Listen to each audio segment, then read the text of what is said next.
സഹോദരി സഹോദരന്മാരെ, സഹകരണ മേഖലയ്ക്ക് എപ്പോഴും ഊർജം പകരാൻ സഹായിക്കുന്ന സഹകരണ മേഖലയിലെ ഏറ്റവും പ്രധാന പരിപാടിയാണ് സഹകരണ കോൺഗ്രസ്. എട്ടാമത് സഹകരണ കോൺഗ്രസ്സാണ് ഇവിടെ നടക്കുന്നത്. സഹകരണ കോൺഗ്രസിൻ്റെ ഏറ്റവും വലിയ പ്രത്യേകത സഹകാരികൾ ഒന്നായി എത്തുന്നു, സഹകരണ മേഖലയെ എങ്ങനെയെല്ലാം അഭിവൃദ്ധിപ്പെടുത്താം, അതിനെന്തൊക്കെ ചെയ്യണം, അത്തരം കാര്യങ്ങൾ ആരോഗ്യകരമായ രീതിയിൽ ചർച്ച ചെയ്യുന്നു എന്നത്. നമുക്ക് മറ്റൊരു പ്രത്യേകത കൂടി കാണാനും കഴിയും. കേരളം ശക്തമായ രീതിയിൽ രാഷ്ട്രീയ അഭിപ്രായം വെച്ച് പുലർത്തുന്ന ജനങ്ങളുള്ള നാടാണ്. അതിൻ്റെ ഫലമായി തന്നെ പല പ്രശ്നങ്ങളിലും രാഷ്ട്രീയമായ ഭിന്നതകൾ ഉയർന്നു വരാറുണ്ട്. എന്നാൽ സഹകരണ മേഖലയ്ക്ക് എപ്പോഴും അതിൻ്റേതായ ഒരു പ്രത്യേകത കാത്തു സൂക്ഷിക്കാൻ കഴിഞ്ഞിട്ടുണ്ട്. എല്ലാ സഹകാരികളും സഹകരണ പ്രശ്നങ്ങളിൽ ഊതി നിൽക്കാനാണ് എപ്പോഴും ശ്രദ്ധിച്ചിരിക്കുന്നത്. അതുകൊണ്ട് തന്നെ മറ്റ് അഭിപ്രായ വ്യത്യാസങ്ങളൊന്നും സഹകരണ മേഖലയിൽ സാധാരണ നിലക്ക് ഉയർന്നു വരാറില്ല. സഹകരണ പ്രശ്നങ്ങൾ പരിഹരിക്കുന്നതിനും സഹകരണ മേഖലയെ ശക്തിപ്പെടുത്തുന്നതിനും ഒരേ മനസ്സോടെ കേരളത്തിലെ സഹകാരികൾക്ക് നിൽക്കാൻ കഴിയുന്നു എന്നതിൻ്റെ നിദർശനമായാണ് സഹകരണ കോൺഗ്രസുകൾ എപ്പോഴും മാറിയിട്ടുള്ളത്. ഇവിടെ സഹകരണ മേഖല പറന്ന് പന്തലിച്ച് നിൽക്കുന്നൊരു കാലമാണ്. നമുക്ക് നമ്മുടേതായ അഭിമാനത്തിന് വക നൽകുന്ന ഒട്ടേറെ സംഭാവനകൾ സഹകരണ മേഖലയുടേതായി ഉണ്ടായിട്ടുണ്ട് എന്നത് വസ്തുതയാണ്. ലോകത്തും സഹകരണ രംഗം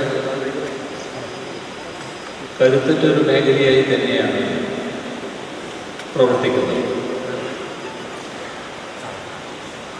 ഇവിടെ സഹകരണ പ്രസ്ഥാനത്തിൻ്റെ ആരംഭമായി കണക്കാക്കുന്നത് 1844 ഡിസംബർ 21-ന് 28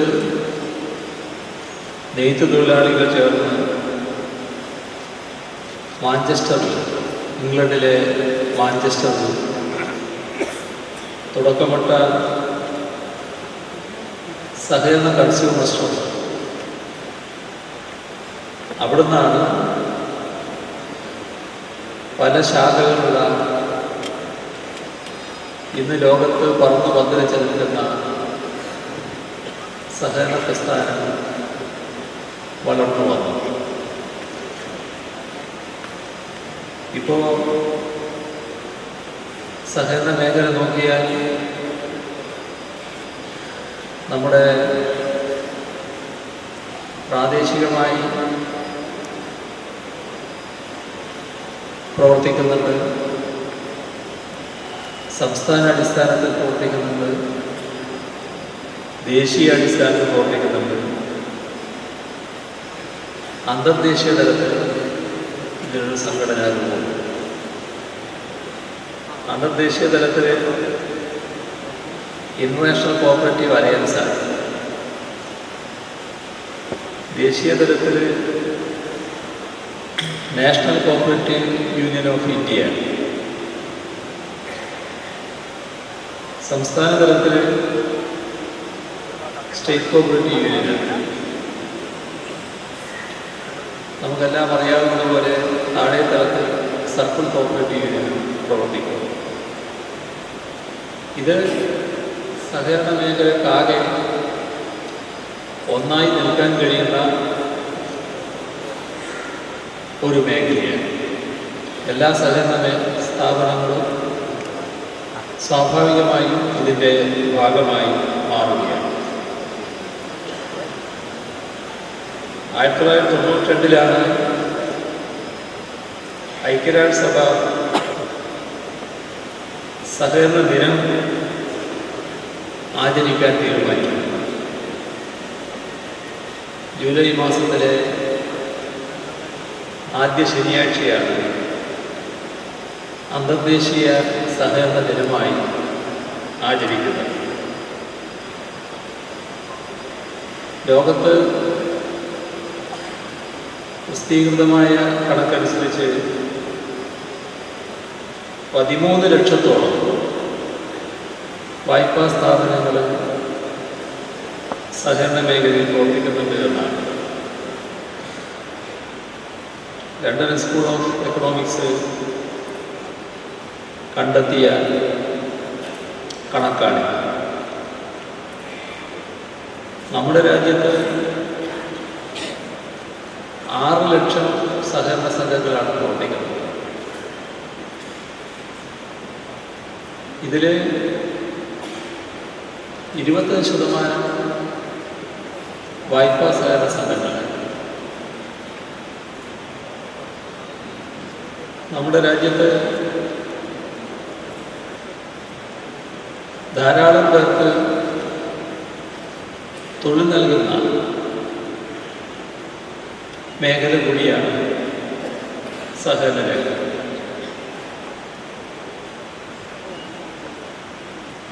$1.22 ദശലക്ഷം ആളുകൾക്ക് നേരിട്ട് സഹകരണ മേഖല തൊഴിൽ നൽകുന്നുണ്ട്. എന്നാൽ 15.5 ദശലക്ഷം ആളുകൾക്ക് പരോക്ഷമായും ഈ മേഖല തൊഴിൽ നൽകുന്നുണ്ട്. നമ്മുടെ കേരളത്തിൻ്റെ പ്രത്യേകത പരിശോധിച്ചാൽ നമ്മുടെ രാജ്യത്തെ സംസ്ഥാനങ്ങളിൽ മറ്റെല്ലാ സംസ്ഥാനങ്ങളിൽ നിന്നും വ്യത്യസ്തമായി സമഗ്രമായ ഭൂപരിഷ്കരണം നടപ്പാക്കിയ നാടാണ് കേരളം. അതോടൊപ്പം സഹകരണ സംഘ നിയമം നാം പാസ്സാക്കിയത്. ഇത് സഹകരണ മേഖലയിലും അതോടൊപ്പം കാർഷിക രംഗത്തും വലിയ മാറ്റങ്ങൾക്ക് തുടക്കം കുറിച്ചിട്ടുണ്ട്. കേരളത്തിൻ്റെ പ്രത്യേകതകളെക്കുറിച്ച് ചർച്ച ചെയ്യുമ്പോൾ എല്ലാ അക്കാദമിക് വിദഗ്ധരും സമ്മതിക്കുന്ന കാര്യം നാം നടപ്പാക്കിയ ഭൂപരിഷ്കരണത്തിന് പ്രാധാന്യമാണ്. നമ്മുടെ സംസ്ഥാനത്ത് സഹകരണ സ്ഥാപനങ്ങൾ വിവിധ മേഖലയിൽ പ്രവർത്തിക്കുന്നത്. സഹകരണ സംഘം രജിസ്ട്രാറുടെ നിയന്ത്രണത്തിൽ 14,896 സഹകരണ സ്ഥാപനങ്ങൾ രജിസ്റ്റർ ചെയ്തിട്ടുണ്ട്. അതിൽ 11,565 സംഘങ്ങൾ പ്രവർത്തിക്കുന്നുണ്ട്. ഇവിടെ മികവുറ്റ പ്രവർത്തനം കാഴ്ചവെക്കുന്നുണ്ട്. രാജ്യത്തിൻ്റെ ആകെ ശ്രദ്ധ പിടിച്ചുപറ്റിയതുമായ രംഗം ക്രെഡിറ്റ് മേഖലയാണ്. നമ്മുടെ സംസ്ഥാനത്തുള്ള സംസ്ഥാന സഹകരണ ബാങ്കിന് 20 ബ്രാഞ്ചുകൾ ഇപ്പോൾ പ്രവർത്തിക്കുന്നുണ്ട്. 14 ജില്ലാ സഹകരണ ബാങ്കുകളിൽ എല്ലാം കൂടി 783 ബ്രാഞ്ചുകളാണ് ഇപ്പം നിലവിലുള്ളത്. നമ്മുടെ നാട്ടിൽ ക്രെഡിറ്റ് മേഖലയിൽ തന്നെ വിവിധങ്ങളായ സംഘങ്ങൾ, പ്രാഥമിക കാർഷിക വായ്പാ സഹകരണ സംഘം എന്ന തരത്തിൽ വിവക്ഷിക്കപ്പെടുന്ന പ്രൈമറി ബാങ്കുകളുണ്ട്. പിന്നെ റൂറൽ ബാങ്കുകൾ കുറച്ചേ ഉള്ളൂവെങ്കിലും നമ്മുടെ സംസ്ഥാനത്ത് പ്രവർത്തിക്കുന്നു. ഫാർമേഴ്സ് ബാങ്കുകൾ പ്രവർത്തിക്കുന്നു. ഇതെല്ലാം കൂടി 1625 എണ്ണമാണ്. ഇവയുടെ ബ്രാഞ്ചുകൾ 4700 ബ്രാഞ്ചുകൾ സംസ്ഥാനത്ത് പ്രവർത്തിക്കുകയാണ്. സഹകരണ സംഘം രജിസ്ട്രാറുടെ നിയന്ത്രണത്തിലുള്ള സംഘങ്ങളിൽ കുറച്ചെണ്ണം കൂട്ടിപ്പോയിട്ടുണ്ട്. അത് 2665 എണ്ണമാണ്. പല കാരണങ്ങളാൽ ബന്ധപ്പെട്ടുണ്ടാക്കിയ സംഘങ്ങളാണ് അങ്ങനെ പിന്നീട് പ്രവർത്തിക്കാൻ കഴിയാതെ പൊട്ടിപ്പോകുന്നത് എന്ന് വിവിധ കാലത്തെ അനുഭവമുള്ളവർക്കെല്ലാം അറിയാം. പക്ഷെ അതൊരു എണ്ണം കണക്കാക്കുമ്പോൾ 2665. വേറെ കുറച്ചെണ്ണം 666 എണ്ണം ലിക്വിഡേറ്റ് ചെയ്യാവുന്ന അവസ്ഥയിൽ നിൽക്കുകയാണ്. അതിൻ്റെ ഒരു മൂർധന്യ ദിശയിൽ കിടക്കുകയാണ്. ഇപ്പോൾ 14,896 സംഘങ്ങളിൽ എപെക്സ് സംഘങ്ങളും ഫെഡറൽ സംഘങ്ങളുമാണ്. അതെല്ലാം കൂടി 30 എണ്ണമാണ് വരിക. ഇതോടൊപ്പം ക്രെഡിറ്റ് സംഘങ്ങൾ, ബാങ്കുകൾ എല്ലാം എടുത്താൽ 3580 വരും. കൺസ്യൂമർ സംഘങ്ങൾ 4679 വരും. മാർക്കറ്റിംഗ് സംഘങ്ങൾ 576 എണ്ണം വരും. പിന്നെ വനിതാ സംഘങ്ങൾ 1127 വരും. SC/ST സംഘങ്ങൾ 832 വരും. പിന്നെ പരമകാല നിരത്തിൽപ്പെടുത്താവുന്ന 3448 സംഘങ്ങളുണ്ട്. ഇതിൽ ഓരോ മേഖലയും എടുത്താൽ വിവിധ പ്രശ്നങ്ങൾ നേരിടുന്നുവെന്ന് നമുക്കറിയാം. നമ്മുടെ കേരളത്തിൽ ഏറ്റവും ശക്തമായ നിലയിൽ നിൽക്കുന്നത് ക്രെഡിറ്റ് മേഖല തന്നെയാണ്. ക്രെഡിറ്റ് മേഖലയിൽ ഇപ്പം നാം ലക്ഷ്യമിടുന്നത് ഉള്ള കേരള സ്റ്റേറ്റ് കോഓപ്പറേറ്റീവ് ബാങ്കിനെ ഒരു പരിവർത്തനത്തിലൂടെ കേരള കോഓപ്പറേറ്റീവ് ബാങ്ക് എന്ന നിലയിൽ കൂടുതൽ കരുത്തുള്ളൊരു സ്ഥാപനമാക്കി മാറ്റുന്നതിനാണ്. അങ്ങനെ വരുമ്പോൾ ഇന്നുള്ള ത്രിതല സമ്പ്രദായത്തിന് പകരം ദ്വിതല സമ്പ്രദായമായിട്ട് മാറും. അതുമായി ബന്ധപ്പെട്ട നല്ല പുരോഗതിയാണ് ഇതിനകം ഉണ്ടായിട്ടുള്ളത്. ഇപ്പോൾ 2015 എക്കണോമിക് റിവ്യൂ കേരളത്തിലെ പ്രാഥമിക കാർഷിക വായ്പാ സഹകരണ സംഘങ്ങളുടെ പ്രവർത്തനം നല്ല നിലക്കാണ് വിലയിരുത്തിയത്. അത് ആശാവഹമായ രീതിയിൽ മുന്നോട്ട് പോകുന്ന അവസ്ഥയാണ്. 2015 എന്ന് പറഞ്ഞത് അതിനുശേഷമുണ്ടായ ഒരു കാര്യം സഹകരണ മേഖലയെ എങ്ങനെ ബാധിച്ചു എന്ന് ചൂണ്ടിക്കാണിക്കാനാണ്. അതിനുശേഷമാണ്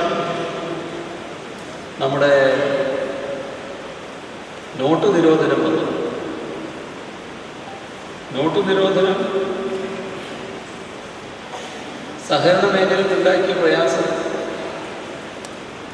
ഞാനായിട്ട് എന്തെങ്കിലും പറയണമെന്ന് എനിക്ക് തോന്നുന്നില്ല. കാരണം അത് അനുഭവിച്ചവരും അതുണ്ടാക്കിയ പ്രതിസന്ധി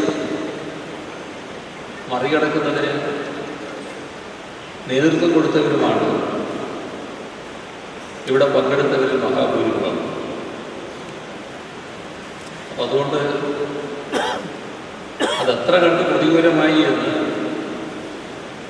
വിശദമായി പ്രതിപാദിക്കേണ്ട കാര്യമേ.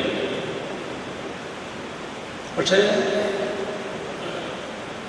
അന്നും പിന്നീട് ഇപ്പോഴും നമുക്ക് മനസ്സിലാക്കാൻ കഴിയാത്ത ഒട്ടേറെ ദുരൂഹത നിറഞ്ഞ കാര്യങ്ങൾ ഇതിൻ്റെ ഭാഗമായി സഹകരണ മേഖലയ്ക്ക് അനുഭവിക്കേണ്ടി വന്നിട്ടുണ്ട്. അതിലേറ്റവും പ്രധാനം സഹകരണ ബാങ്ക് എന്നത് നമ്മുടെ കേരളത്തിലെ ഏറ്റവും പ്രധാനപ്പെട്ട വായ്പാ ഇടപാട് സംഘമാണ്. ഇവിടെ നിക്ഷേപമുണ്ട്, വായ്പ സാധാരണ നടക്കുന്നുണ്ട്, ഇടപാടുകൾ കൃത്യമായി നടന്നു പോകുന്ന സ്ഥാപനങ്ങളാണ്. അങ്ങനെയുള്ള സ്ഥാപനത്തെ ആയിരക്കണക്കിന് ആളുകൾ നിത്യേന ഇടപാട് നടത്തുന്ന സ്ഥാപനത്തെ കേവലം ഒരു വ്യക്തിയുടെ സ്ഥാനത്തേക്ക് അവരോധിക്കുന്നില്ല. അപ്പോൾ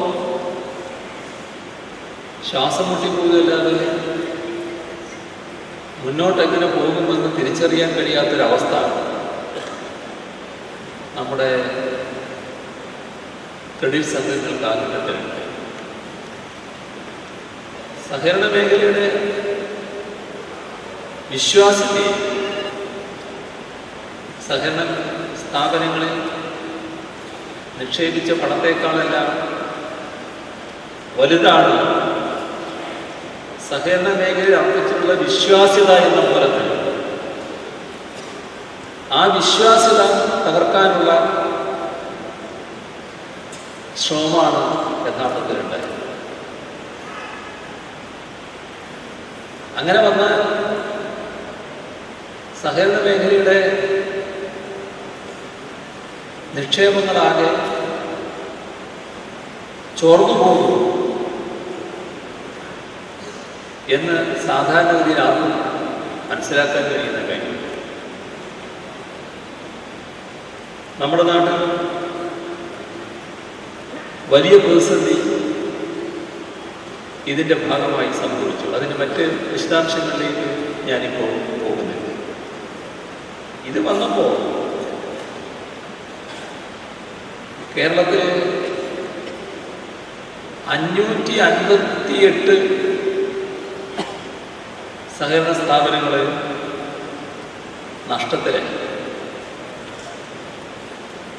30 എണ്ണം കൂട്ടിയില്ല, എന്നാൽ കൂട്ടിയതുപോലെ എന്ന് പറയും. 34 എണ്ണം ലിക്വിഡേഷന്റെ വക്കിൽ കൂട്ടി നിന്നു. നമ്മൾ കാണുന്നത് കേരളത്തിലെ സഹകരണ മേഖലയിലെ നിക്ഷേപം 1.5 ലക്ഷം കോടി രൂപയോളമാണ്. ഏകദേശം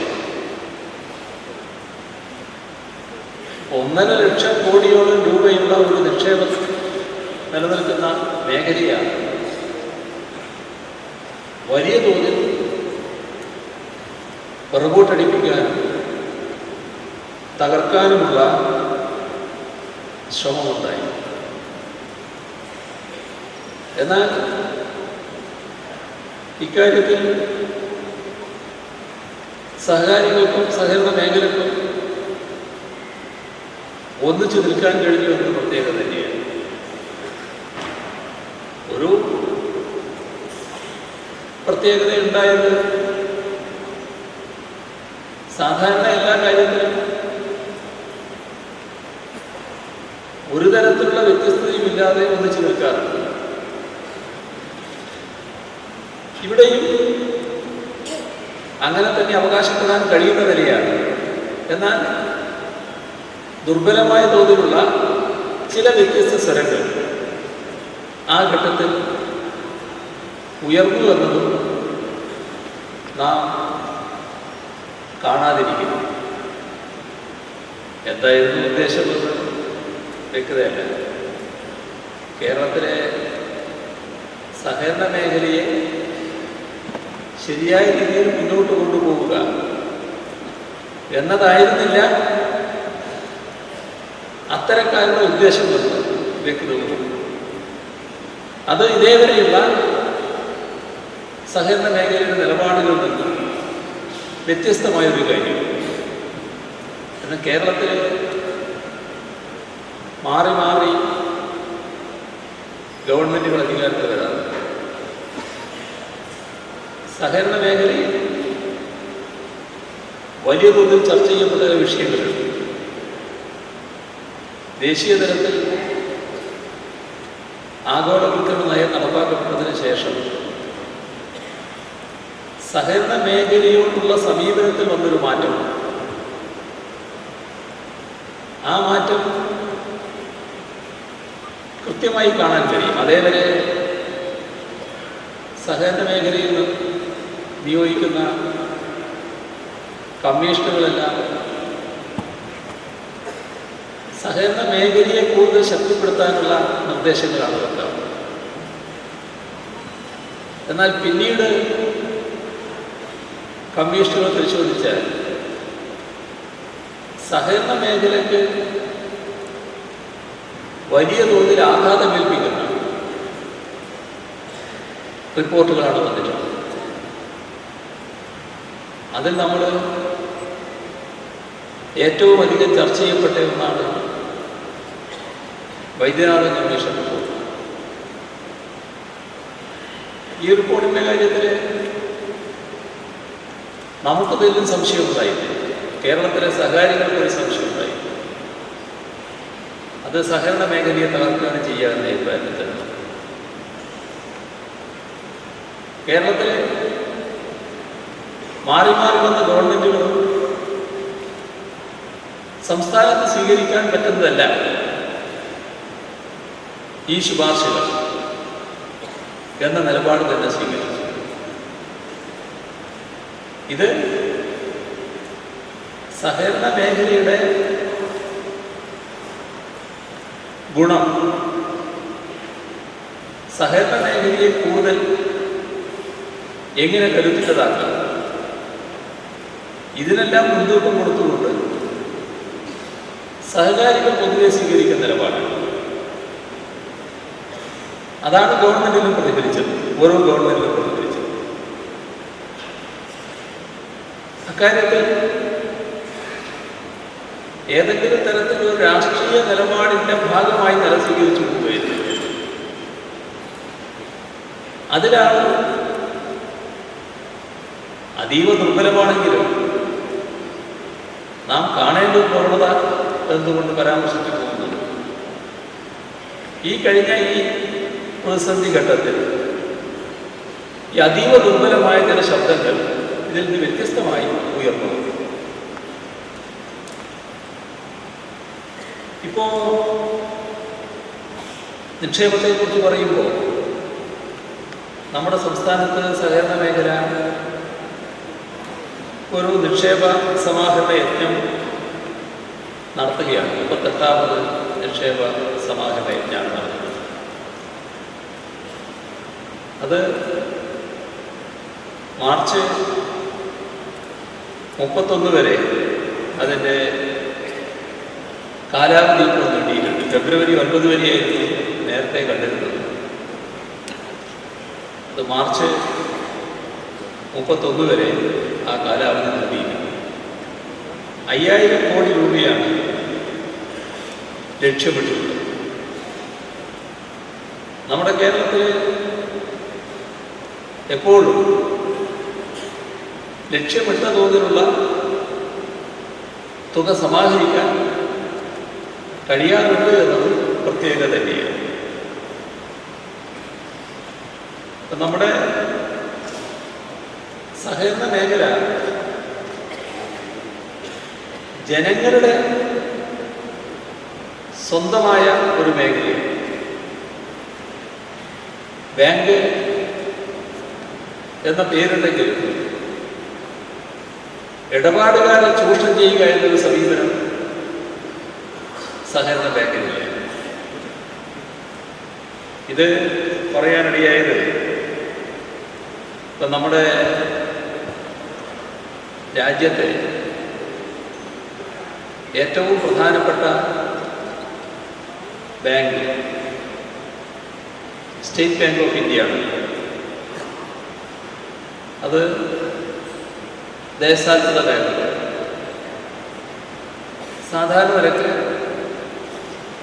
സഹകരണ ബാങ്ക് തുറന്നു വരുന്ന ഈ ജനസൗഹൃദ സമീപനം തുടരേണ്ട ഒരു ബാങ്കാണ്. പക്ഷെ എന്താ രാജ്യത്തിൻ്റെ അനുഭവം? ഇപ്പോൾ 2017 ഏപ്രിൽ മുതൽ നവംബർ വരെ ഒരു മിനിമം ബാലൻസ് ഇടപാടുകാർ ബാങ്കിൽ വെക്കണമെന്നൊരു നിബന്ധന കൊണ്ടുവന്നല്ലോ. ആ മിനിമം ബാലൻസ് ഇടപാടുകാരുടെ അക്കൗണ്ടിൽ ഉണ്ടാകണം എന്ന ആ നിബന്ധനയുടെ ഭാഗമായി ഈ ബാങ്ക് ഈ മിനിമം ബാലൻസ് ഇല്ലാത്തവരിൽ നിന്ന് ഈടാക്കിയത് 1771 കോടി രൂപയാണ്. അത് അവരെ എടുക്കുന്നതാണ്. ഈ മിനിമം ബാലൻസ് ഇല്ലാത്ത സംഖ്യയൊക്കെ അവരെ എടുക്കും. അത് മൊത്തമായി 1771 കോടി രൂപ. ഇത്തരത്തിലാണ് നമ്മുടെ രാജ്യത്തെ മാതൃകയാവേണ്ട ബാങ്ക് പോലും പ്രവർത്തിക്കുന്നത്. എന്നാൽ അതിൽ നിന്നെല്ലാം തീർത്തും വ്യത്യസ്തമായ രീതിയിൽ നമ്മുടെ നാട്ടിലെ സംസ്ഥാനത്തെ ജനങ്ങൾക്ക് അങ്ങേയറ്റം ഉപകാരപ്രദമായ രീതിയിലാണ് കേരളത്തിലെ സഹകരണ ബാങ്കുകൾ പ്രവർത്തിച്ചു പോകുന്നത്. ഇപ്പോൾ ബാങ്കുകൾ മാത്രമല്ല, നമ്മുടെ കൺസ്യൂമർ രംഗം,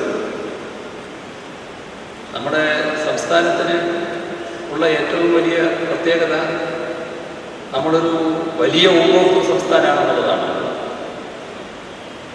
പല കാര്യങ്ങൾക്കും നമുക്ക് മറ്റുള്ളവരെ ആശ്രയിക്കേണ്ടി വരാറുണ്ട്. ഏതായാലും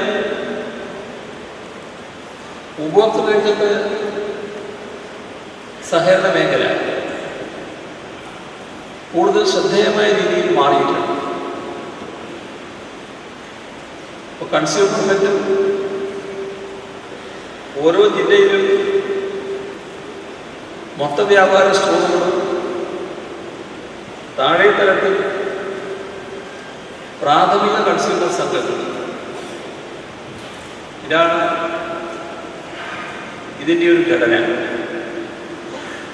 എന്നാൽ നമുക്കെല്ലാം അറിയാവുന്നതുപോലെ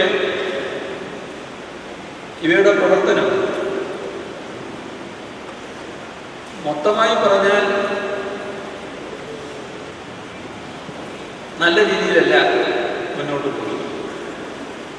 എന്നാൽ കൺസ്യൂമർ ഫെഡ് കുറെ കൂടി നില മെച്ചപ്പെടുത്തിയിട്ടുണ്ട്. നല്ല രീതിയിൽ ഇടപെട്ടു പോകാൻ കഴിയുന്ന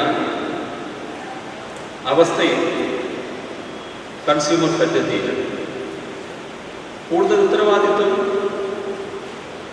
ഏറ്റെടുക്കാൻ കഴിയാവുന്ന നിലയിലേക്കും അവർ വളർന്നിട്ടുണ്ട്. ജില്ലാ മൊത്ത വ്യാപാര സ്റ്റോറുകൾക്ക് ഇപ്പോഴും ചിലതിൽ നല്ല പ്രശ്നങ്ങൾ നിലനിൽക്കുന്നുണ്ട്. പ്രാഥമിക കൺസ്യൂമർ സംഘങ്ങൾ അപൂർവം ചിലതാണ് നല്ല രീതിയിൽ പ്രവർത്തിക്കുന്നത്. ഈ രംഗത്ത് കുറെ കൂടി ശക്തമായ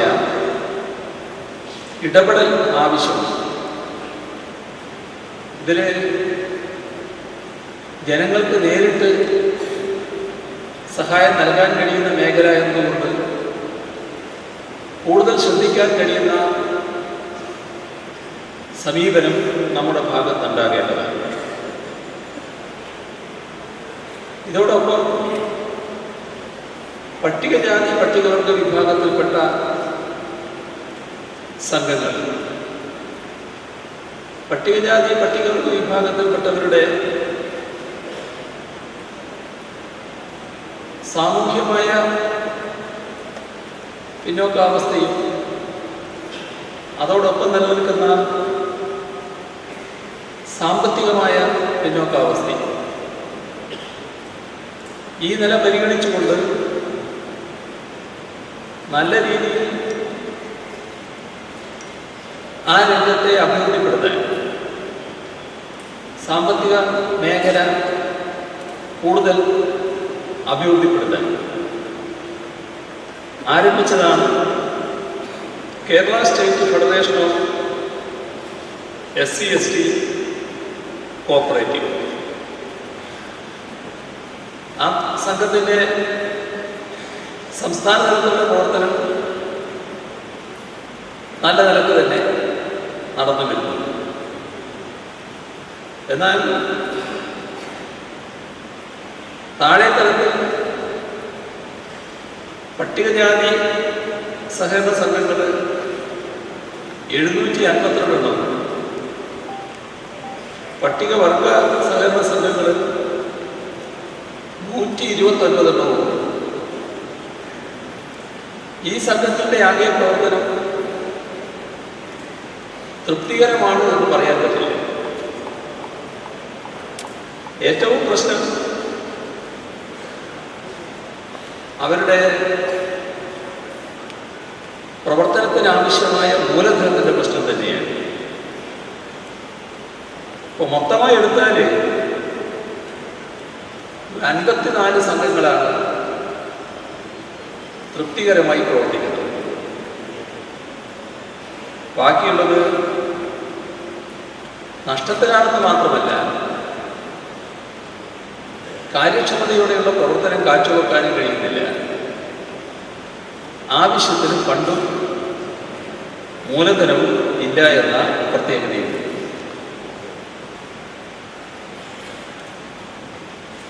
സംസ്ഥാനത്തെ സഹകരണ മേഖല എടുത്താൽ ദീർഘകാലമായി ഒരേ തരത്തിലുള്ള പ്രശ്നം നേരിട്ടുകൊണ്ടിരിക്കുന്ന രംഗമാണ് മാർക്കറ്റിംഗ് രംഗം. മാർക്കറ്റിംഗ് രംഗത്ത് മാർക്കറ്റിംഗ് ഫെഡറേഷനുണ്ട്, റബ്ബർ മാർക്കറ്റിംഗ് ഫെഡറേഷനുണ്ട്, കേരള കർഷക ഫെഡറേഷൻ KRF എന്നൊക്കെ അറിയുന്നത്. ഇതില് മാർക്കറ്റിംഗ് ഫെഡറേഷൻ ദീർഘകാലമായി തന്നെ നല്ല തോതിലുള്ള സാമ്പത്തിക പ്രതിസന്ധി നേരിടുന്ന സ്ഥാപനങ്ങൾ. ഓരോ ഘട്ടത്തിലും പ്രതിസന്ധി പരിഹരിക്കാൻ സ്വീകരിച്ച നടപടികൾ പ്രതിസന്ധി കുറക്കുകയാണോ അല്ല അതേ രീതിയിൽ തുടർന്നതിനാണോ അതല്ല പ്രതിസന്ധി കൂടുന്നതിനാണോ വഴിവെച്ചത് എന്ന് വിശദമായി പരിശോധിക്കുന്ന കാര്യമായതുകൊണ്ട് ഒരു നിഗമനമെന്ന രീതിയിൽ പറയാൻ ഇപ്പോൾ തയ്യാറാകുന്നു. നാം ആ രംഗത്ത് കൂടുതൽ ശ്രദ്ധിക്കേണ്ടതുണ്ട് എന്നുള്ളതാണ് വസ്തുത. ഇന്നുള്ള തരത്തിലുള്ള ബാധ്യത വലിയ തോതിൽ ഉണ്ടാകേണ്ട ഒരു മേഖലയല്ല. കാരണം കേരളത്തിലെ കർഷകരുമായി ബന്ധപ്പെട്ട് ഉൽപ്പന്നങ്ങൾ വാങ്ങാനും വിൽപ്പന നടത്താനും ഉദ്ദേശിച്ചുള്ളതാണ് ഈ മാർക്കറ്റിംഗ് സംഘടന. അത് ആ തരത്തിൽ തന്നെ ശക്തിപ്പെടുത്താൻ കഴിയേണ്ടത്. പക്ഷെ വരുന്ന ഒരു പ്രശ്നം ഒരു ഘട്ടത്തിൽ വലിയ ബാധ്യത വന്നു കഴിഞ്ഞു. ആ ബാധ്യത ചെറുതല്ല എന്നാണ് വസ്തുത. എങ്ങനെയാ ബാധ്യതക്ക് പരിഹാരം കാണും? ഇതാണ് അഴകുന്ന പ്രശ്നം. അത് പരിഹാരം കണ്ട് ഈ മേഖലയ്ക്ക് മുന്നോട്ട് പോകാനാകും. ഇപ്പൊ സഹകരണ മേഖല എന്ന നിലയ്ക്ക് മേഖലയിൽ നേരിട്ട് പ്രതിസന്ധി പരിഹരിക്കുന്നതിന് ആവശ്യമായ തരത്തിലുള്ള സഹായം ലഭ്യമാണ്. നമ്മുടെ സംസ്ഥാനത്തിൻ്റെ സാമ്പത്തിക സ്ഥിതി വെച്ച് അത്രത്തോളം പങ്കുവഹിക്കാൻ സംസ്ഥാന ഗവൺമെൻറ് കഴിഞ്ഞിട്ട് വരില്ല. അപ്പോൾ സഹകരണ മേഖലയുടെ പ്രത്യേകത വെച്ച് കേന്ദ്ര ഗവൺമെൻറ്റാണ് ഇത്തരം കാര്യങ്ങളിൽ നല്ല സഹായം ചെയ്യേണ്ടത്. പക്ഷേ നേരത്തെ പറഞ്ഞ നയമാറ്റം സംഭവിച്ചപ്പോൾ സഹകരണ മേഖലയോട് തന്നെ ആരോഗ്യകരമായ സമീപനമല്ല കേന്ദ്രതലത്തിൽ പുലർത്തിപ്പോരുന്നത് എന്ന് നമ്മുടെ അനുഭവത്തിലുള്ള കാര്യമാണ്. അത്തരമൊരു സാഹചര്യം നിലനിൽക്കുമ്പോൾ കൂടുതൽ ശക്തമായി ഒന്നിച്ചാവശ്യപ്പെടുക എന്നതാണ് ഇതിനകത്ത് ചെയ്യാൻ നമുക്ക് കഴിയും. എങ്ങനെയായാലും ഈ ബാധ്യത ഇതേ രീതിയിൽ നിലനിർത്തിക്കൊണ്ട് മാർക്കറ്റിംഗ് രംഗത്തെ പ്രശ്നങ്ങൾ പരിഹരിച്ചു കളയാം എന്ന് വിചാരിക്കുന്നത് അത് ഫലപ്രദമാകില്ല എന്നാണ് തോന്നുന്നത്. മറ്റ് സംഘങ്ങൾ മൊത്തത്തിൽ സംഘങ്ങളെടുത്താൽ 567 മാർക്കറ്റിംഗ് സഹകരണ സംഘങ്ങളുണ്ട്, 36 പ്രോസസ്സിംഗ് സംഘങ്ങളുണ്ട്. സർക്കാരും NCDCയും എല്ലാം ധനസഹായം നേരത്തെ നൽകിയിട്ടുമുണ്ട്, തുടർന്നും നൽകേണ്ടതായിട്ടുമുണ്ട്.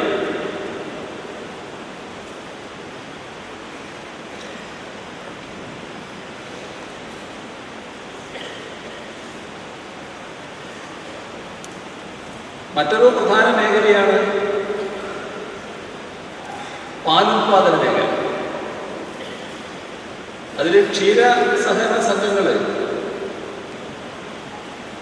2 തരത്തിൽ പ്രവർത്തിക്കുന്നു. ഒന്ന്, മിൽമയുടെ സംവിധാനത്തിൻ്റെ ഭാഗമായി നിൽക്കുന്നത്. അതിൽ അപ്പെക്സ് സംഘമായിട്ട് Kerala cooperative milk marketing federation, അതിൽ റീജിയണൽ മിൽക്ക് യൂണിയനുകൾ 3 എണ്ണവും, തിരുവനന്തപുരം, എറണാകുളം, മലബാർ എന്നാലും. ഈ രംഗം നല്ല രീതിയിൽ പ്രവർത്തിക്കുന്ന പ്രാഥമിക സംഘങ്ങളുണ്ട്. 3239 പ്രാഥമിക ക്ഷീരസഹകരണ സംഘങ്ങൾ. ഈ സംഘങ്ങളെ ആകെ നല്ല രീതിയിൽ ശക്തിപ്പെടുത്താൻ കഴിയുന്നത് തന്നെയാണ്. നമ്മുടെ നാട്ടിൽ പാലിൻ്റെ കാര്യത്തിൽ സ്വയം പര്യാപ്തതയുടെ അടുത്തെത്തി നമ്മൾ നിൽക്കുകയാണ്. ഒന്നാഞ്ഞു പിടിച്ചാൽ പാൽ ഉൽപാദനം സ്വയം പര്യാപ്തതയിലേക്ക് എത്തും. ഈ കാര്യത്തിൽ കുറെ കൂടി ശ്രദ്ധ നമ്മുടെ ഭാഗത്തു നിന്നുണ്ടാകേണ്ടതുണ്ട്. അതിനാവശ്യം ഉള്ള സഹകരണ സംഘങ്ങൾ കൂടുതൽ ശക്തിപ്പെടണം. കന്നുകാലിയുടെ വർധനവും നല്ല നിലക്ക് ഉണ്ടാകും.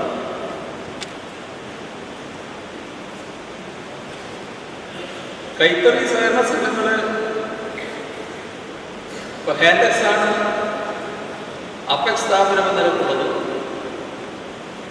പ്രാഥമിക സംഘങ്ങൾ 758 എണ്ണം പ്രവർത്തിക്കുന്നുണ്ട്.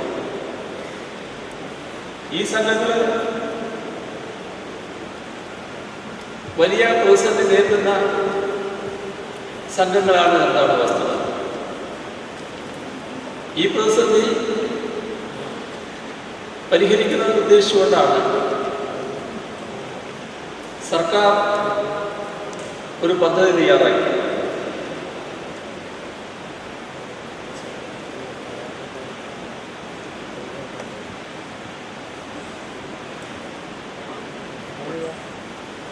നമ്മുടെ കുട്ടികൾക്ക് UP സ്കൂൾ വരെയുള്ള കുട്ടികൾക്ക് സൗജന്യ യൂണിഫോം നൽകുക. അത് കൈത്തറി തുണിയായിരിക്കും. അങ്ങനെ വന്നാൽ ഇവർക്കെല്ലാം നല്ല രീതിയിൽ തൊഴിൽ കിട്ടുന്ന അവസ്ഥ ഇപ്പോൾ ഉള്ളവർക്ക് മാത്രമല്ല കൂടുതൽ പേർക്ക് തൊഴിൽ കിട്ടുന്നു. പക്ഷെ നടപ്പാക്കി വന്നപ്പോഴുണ്ടായ അനുഭവം ഈ എല്ലാ ക്ലാസ്സിലെയും കുട്ടികൾക്ക് തുണി ഉൽപ്പാദിപ്പിച്ചു കൊടുക്കാൻ കൈത്തറി മേഖലയ്ക്ക് കഴിയുന്നില്ല. അതുകൊണ്ട് അത് LPയിൽ മാത്രമാക്കി തീർക്കേണ്ടി വന്നു. അത്രയും തുണി ഉൽപ്പാദിപ്പിക്കാൻ കഴിയും. ഇപ്പം നമ്മൾ ലക്ഷ്യമിട്ടിട്ടുള്ളത് UPയിലേക്കും കൊടുക്കുക എന്നുള്ളത് തന്നെയാണ്. ഇപ്പോൾ സംഘങ്ങൾക്ക് കൂടുതൽ തൊഴിലാളികളെ എടുക്കാൻ പറ്റും, തൊഴിലാളികളെ പരിശീലിപ്പിക്കാൻ കഴിയും. കൈത്തറി സംഘങ്ങളൊന്ന് അഭിവൃദ്ധിപ്പെടുത്തുകയും ആ നിലക്ക് നല്ല ശ്രമങ്ങൾ നടക്കുന്നുണ്ട്. അങ്ങനെ വരുമ്പോൾ ചിലർ ഇത്തരം കാര്യങ്ങളിൽ വല്ലാതെ സഹായിക്കാൻ മനസ്സുള്ള കുറേ ആൾക്കാർ നമ്മുടെ നാട്ടിലുണ്ടാവും. ഇത് ഉദ്ദേശിച്ചതുപോലെ നടന്നില്ല, അപ്പോൾ അതൊരു വിഷമായി. പിന്നെ സഹായിച്ചാടിയ ആ സഹായിക്കാനുള്ള പുറപ്പെടല് ഈ കൈത്തറി സംഘങ്ങളിൽ തുണി ഉൽപ്പാദിപ്പിക്കലാണെങ്കിൽ സാധാരണമാണ്. വേറെ ഏതെങ്കിലും തുണി കൊണ്ടുവന്ന് കൈത്തറി തുണിയാണെന്ന് പറഞ്ഞത് സഹായിച്ചാടിയെന്നാണെങ്കിൽ അതൊരു തരത്തിലും അംഗീകരിക്കുന്ന കാര്യമല്ല. നമുക്ക് പല അനുഭവം ഉണ്ടല്ലോ. പഴയ റിബേറ്റിൻ്റെയൊക്കെ അനുഭവം നല്ല നിലക്ക് ഒരു ദുരനുഭവം ഉണ്ടായ നാടാണല്ലോ നമ്മുടെ നാട്. അങ്ങനെ ചില നീക്കങ്ങൾ ഉണ്ട് എന്നുള്ളത് കൊണ്ടാണ്, അത് സർക്കാരിൻ്റെ ശ്രദ്ധയിൽ പെടുത്തുന്നത് കൊണ്ടാണ് അത്തരം ആളുകളും ചിലപ്പോൾ ഇവിടെ ഉണ്ടെങ്കിലോ എന്നുള്ള ഒരു ധാരണയിൽ ഞാൻ പറയുന്നത്. അപ്പം അങ്ങനെ വല്ല പുറപ്പാടുണ്ടെങ്കിൽ ഇപ്പം തന്നെ ഉപേക്ഷിച്ച് കളയുന്നതാണ് നല്ലത്. അത്തരത്തിലുള്ള ഒരു കാര്യം പ്രോത്സാഹിപ്പിക്കാൻ കഴിയുന്നതല്ല. ഇത് തൊഴിൽ കൊടുക്കാനാണ്. തൊഴിലാളിയുടെ കൃത്യമായ കണക്കതിലുണ്ട്. അതുമായി ബന്ധപ്പെട്ടുള്ള മറ്റ് സാങ്കേതിക നടപടികളും പൂർത്തീകരിക്കാൻ ഉദ്ദേശിക്കുന്നത്. നമ്മുടെ നാട്ടിലെ ഫിഷറീസ് മേഖലയിൽ ധാരാളം സംഘങ്ങൾ പ്രവർത്തിക്കുന്നു. 836 സംഘങ്ങൾ നമ്മുടെ സംസ്ഥാനത്ത് പ്രവർത്തിക്കുന്നു. അതിൽ മത്സ്യബന്ധനമാണ് അപെക്സ് സ്ഥാപനമായിട്ടുള്ളത്. അതും വളരെ പിന്നോക്കം നിൽക്കുന്ന തൊഴിലാളി വിഭാഗത്തിൻ്റെ അവരെ നേരിട്ടുള്ള ശാക്തീകരണത്തിനിടയാക്കുന്ന സംഘങ്ങളാണ്. അത് കൂടുതൽ ശക്തിപ്പെടുത്തേണ്ടതുണ്ട് എന്ന് തന്നെയാണ് കാണുന്നത്. വേറൊരു മേഖല കയർ മേഖലയാണ്. കയർ മേഖലയിൽ അതീവ ഗുരുതരമായ പ്രതിസന്ധിയാണ് നേരിടുന്നത്. നമ്മുടെ നാട്ടിലെ ഏറ്റവും ശക്തമായ പരമ്പരാഗത മേഖലയായിരുന്നു കയർ. എന്നാൽ ഇപ്പം നമ്മൾ ചകരിക്ക് വേണ്ടി മറ്റു സംസ്ഥാനങ്ങളെയാണ് ആശ്രയിക്കുന്നത്. നമ്മുടെ തൊട്ടടുത്ത സംസ്ഥാനത്ത് നിന്നാണ് ചകരി കൊണ്ടുവരാൻ പറ്റുന്നത്. അവിടെ ചകരി നമുക്ക് കിട്ടാനില്ല. അവരുടെ ചകരി തന്നത് പോലെയുണ്ട്. ഇതിങ്ങനെ നമ്മൾ വരുത്തി വെച്ചിട്ടുണ്ട്. അപ്പം ഏതായാലും കയർ സംഘങ്ങളെ കൂടുതൽ ശക്തിപ്പെടുത്താൻ എന്ന് തന്നെയാണ് കാണുന്നത്. കാലത്തിനനുസരിച്ച മാറ്റം ഇതിലെല്ലാം ആവശ്യമാണ്. ഇപ്പോൾ പരമ്പരാഗത വ്യവസായ മേഖലയാണ് എന്നതുകൊണ്ട് അത് പണ്ടുള്ള അതേ രീതിയിൽ തന്നെ മുന്നോട്ടെ എന്ന നിലപാടാണ്. ഇന്നത്തെ കാലത്ത് ആധുനിക കാലത്തെ മാറ്റങ്ങൾ വേണം. ഇപ്പോൾ ചില്ലറ യന്ത്രവൽക്കരണവും കൂടി ഈ മേഖലയുമായി ബന്ധപ്പെട്ടുള്ള എങ്കിൽ മാത്രമേ ശരിയായ രീതിയിൽ ഉൽപ്പാദിപ്പിക്കാൻ കഴിയൂ. യന്ത്രം വന്നാലും പണ്ട് യന്ത്രമില്ലാത്ത കാലത്ത് ഉൽപ്പാദിപ്പിച്ചതേ ഉൽപ്പാദിപ്പിക്കുമെന്ന് വാശി ആരും പിടിക്കണം. യന്ത്രം വരുന്നത് ഉൽപ്പാദനം വർദ്ധിപ്പിക്കാനാണ്. അതിനനുസൃതമായ ഉൽപ്പാദന വർധനവും ആ കാര്യത്തിൽ ഉണ്ടാകണം. ഏതായാലും ഉൽപ്പാദിപ്പിക്കുന്ന വസ്തുക്കൾ മുഴുക്കെ കയർഫെഡ് വാങ്ങാനുമാണ് ഉദ്ദേശിക്കുന്നത്. നല്ല രീതിയിലുള്ള മാറ്റം ഈ രംഗത്ത് ഇതിനകം തന്നെ വന്നിട്ടുണ്ട്. ഇനിയും കൂടുതൽ ശക്തിപ്പെടുത്താനാണ് ഉദ്ദേശിക്കുന്നത്. ഇപ്പം ഞാൻ പറഞ്ഞ കയർ, മത്സ്യം, ഇതൊക്കെ സഹകരണ സംഘം രജിസ്ട്രാറുടെ നിയന്ത്രണത്തിലല്ലാത്ത സംഘങ്ങളാണ്. ക്ഷീരം, അത്തരം സംഘങ്ങൾ, പിന്നെ വ്യവസായ സംഘങ്ങൾ കൂടി കൊടുക്കും. ഇതെല്ലാം കൂടി 7456 സംഘങ്ങൾ നമ്മുടെ സംസ്ഥാനത്ത് പ്രവർത്തിക്കുന്നു. ഇതിനു പുറമെ ഇന്നത്തെ ഘട്ടത്തിൽ ടൂറിസം മേഖലയിലും ആരോഗ്യ മേഖലയിലും നല്ല രീതിയിലുള്ള സഹകരണ സംഘങ്ങൾ വളർന്നു വരുന്നുണ്ട്. അതിൽ ആരോഗ്യരംഗത്ത് മാതൃകാപരമായി പ്രവർത്തിക്കുന്ന ഒട്ടേറെ സ്ഥാപനങ്ങൾ നമുക്കുണ്ട്. പക്ഷെ നമ്മുടെ സഹകരണ മേഖലയുടെ ശേഷി ആകെ ഈ രംഗത്ത് ഉപയോഗിച്ചിട്ടുണ്ടെന്ന് പറയാൻ കഴിയില്ല. അത്രത്തോളം അത് വളർന്നു വന്നിട്ടില്ല. ചിലത് വല്ലാത്ത വളർച്ചയുള്ളതാണ്. സ്ഥാപനങ്ങൾ നിങ്ങൾക്ക് എല്ലാവർക്കും അറിയാം, ഞാനതിനെ പ്രത്യേകിച്ച് പറയേണ്ടതില്ല. വളരെ മികവുറ്റ രീതിയിൽ പ്രവർത്തിക്കുന്ന സ്ഥാപനങ്ങൾ. എന്നാൽ ചിലയിടത്ത് ഇതേ കാണാൻ കഴിയില്ല, ഇങ്ങനെയുള്ള സംവിധാനമേ കാണാൻ കഴിയില്ല. അത് നമ്മൾ കുറെ കൂടി ശ്രദ്ധിക്കേണ്ടതുണ്ട്. സഹകാരികളാണ് ഇവിടെ ഉള്ളത് എന്നുള്ളത് കുറച്ചുകൂടി കൂടുതൽ ശ്രദ്ധിക്കേണ്ടതായിട്ട്. ഇതോടൊപ്പം തന്നെ വിദ്യാഭ്യാസ രംഗത്ത്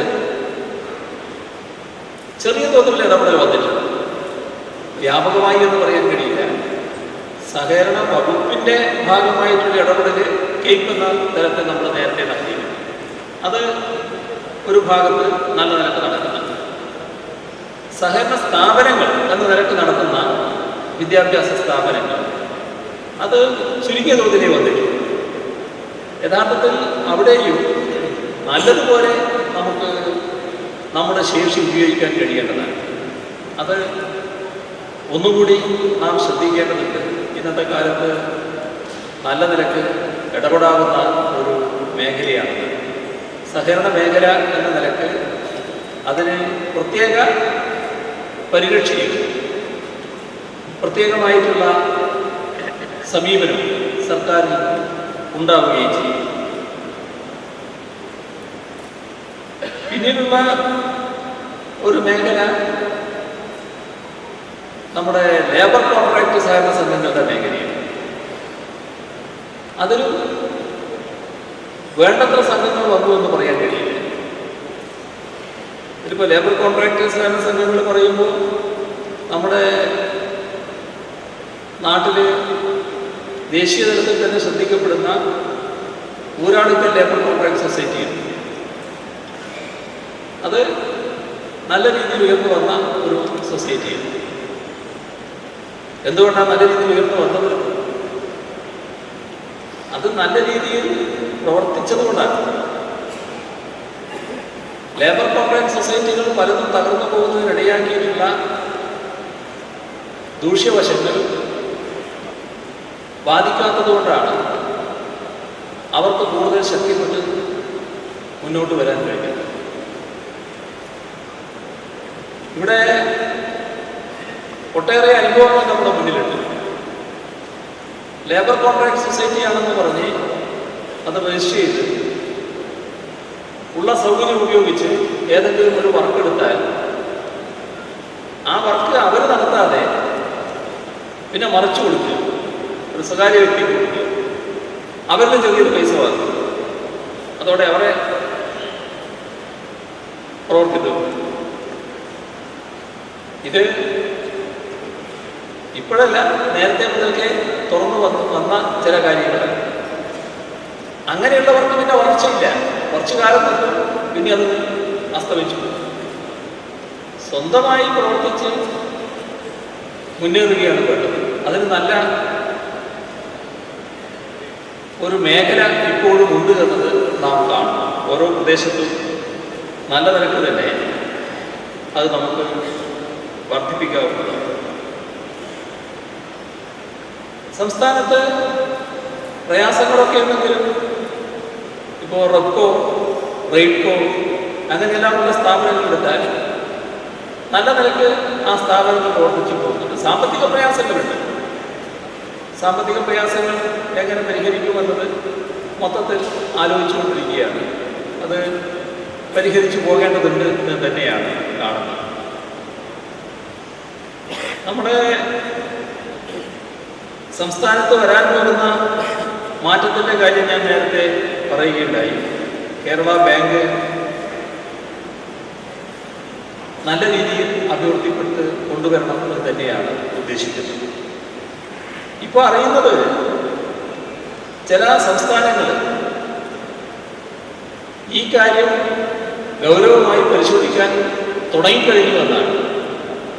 അപ്പോൾ ഒരു പുതിയ ചിന്ത ദേശീയ തലത്തിൽ തന്നെ സഹകരണ രംഗത്ത് ആരംഭിച്ചു കഴിഞ്ഞു. പ്രധാനപ്പെട്ട ചില സംസ്ഥാനങ്ങൾ ഈ ആലോചനയിൽ മുഴുകിക്കഴിഞ്ഞു എന്നാണ് കിട്ടുന്ന വിവരം. ഇപ്പൊ സഹകരണ മേഖലയ്ക്ക് അഭിമാനിക്കാൻ കഴിയുന്ന ഒട്ടേറെ പ്രവർത്തനങ്ങൾ കാഴ്ചവെക്കാൻ കഴിഞ്ഞിട്ടുണ്ട്. ഇപ്പോൾ ക്ഷേമ പെൻഷനുകളുടെ വിതരണം അത് വീടുകളിൽ എത്തിച്ചു കൊടുത്തത് വലിയൊരു സാമൂഹ്യ ഉത്തേജനമാണ് ഉണ്ടാക്കിയത്. അത് ചെയ്തത് സഹകരണ സ്ഥാപനങ്ങളാണ്. നല്ല നിലക്കുള്ള ഉത്തരവാദിത്വം നിറവേറ്റാൻ സഹകരണ സ്ഥാപനങ്ങൾക്ക് കഴിയും. ആ സ്ഥാപനങ്ങൾ ഇപ്പോഴും തുറന്ന പ്രവർത്തനം നടത്തുന്നുണ്ട്. അവരെ ഈ ഘട്ടത്തിൽ ഹാർദമായി അഭിനന്ദിക്കുകയും ചെയ്യുകയാണ്. ഇപ്പോ KSRTCയുടെ പെൻഷനുമായി ബന്ധപ്പെട്ടൊരു പ്രശ്നമുണ്ടായി. ആ പെൻഷൻ വിതരണം ചെയ്യുന്നതിന് ഒരു നടപടി ഇപ്പോൾ സർക്കാർ സ്വീകരിച്ചിട്ടുണ്ട്. സംസ്ഥാന സഹകരണ ബാങ്കിന്റെ നേതൃത്വത്തിലുള്ള ഒരു കൺസോർഷ്യം അതിൻ്റെ ബാധ്യത ഏറ്റെടുക്കുകയും കേരളത്തിലെ സഹകരണ സംഘങ്ങൾ മുഖേന അതത് സ്ഥലത്തെ KSRTC പെൻഷൻകാർക്ക് പെൻഷൻ തുക നൽകുകയും ചെയ്യുക എന്നതാണ് പരിപാടി. അപ്പോൾ ഓരോ ആളും ഓരോ പ്രദേശത്തായിരിക്കും. ആ പ്രദേശത്തുള്ള സഹകരണ സംഘമുണ്ട്. അവിടെ അക്കൗണ്ട് തുടങ്ങുന്നു. ആ അക്കൗണ്ടിൽ അദ്ദേഹത്തിൻ്റെ പണം കൊടുക്കുന്നു, അവിടെ നിന്ന് എടുക്കുന്നു. ഇതാണ് സ്വീകരിക്കാൻ പോകുന്ന മാർഗം. അപ്പം അത് നല്ല വേഗതയിൽ കാര്യങ്ങൾ നീങ്ങിക്കൊണ്ടിരിക്കുകയാണ്. അത്തരത്തിൽ നടപ്പാക്കാനാണ് ഉദ്ദേശിക്കുന്നത്. ഇവിടെ ചില ബോർഡുകൾ, Kerala state cooperative employees welfare board, Kerala cooperative employees pension board, Kerala cooperative deposit guarantee fund board, Kerala cooperative development and risk fund board, ഇത്തരം ബോർഡുകളുടെ പ്രവർത്തനം ഊർജിതമായി നടക്കുന്നുണ്ട്. അങ്ങനെ സഹകരണ മേഖല എന്ന് പറയുന്നത് നമ്മുടെ നാടിൻ്റെ എല്ലാ മേഖലയിലും വ്യാപിച്ചു കിടക്കുകയാണ്. വിസ്താര ഭയത്താൽ ഞാൻ പറയാതെ പോയ ഒട്ടേറെ രംഗങ്ങൾ ഉണ്ട് എന്ന് എനിക്ക് തന്നെ ബോധ്യമുണ്ട്. പക്ഷേ അതിലേക്കൊന്നും ഞാനിപ്പോൾ പോകുന്നില്ല. ഈ രംഗത്തെ ആകെ കൂടുതൽ കരുത്തുള്ളതാക്കാനാണ് നമ്മുടെ ഈ കൂട്ടായ്മ ഉപകരിക്കുക. ഈ കോൺഗ്രസ് അത്തരം കാര്യങ്ങൾ ഗൗരവമായി ചർച്ച ചെയ്യുകയും പുതിയ നിർദ്ദേശങ്ങൾ നിങ്ങളുടെ ഭാഗത്ത് നിന്ന് ഉയർന്നു വരികയും ചെയ്യും എന്ന് പ്രതീക്ഷിച്ചുകൊണ്ട് നിറഞ്ഞ സന്തോഷത്തോടെ ഈ 8ാം സഹകരണ കോൺഗ്രസിൻ്റെ ഔപചാരികമായ ഉദ്ഘാടനം നിർവഹിച്ചതായി അറിയിച്ചുകൊണ്ട് അവസാനിപ്പിക്കുന്നു. നിങ്ങളുടെ സ്നേഹാഭിവാദം. 8ാം കേരള സഹകരണ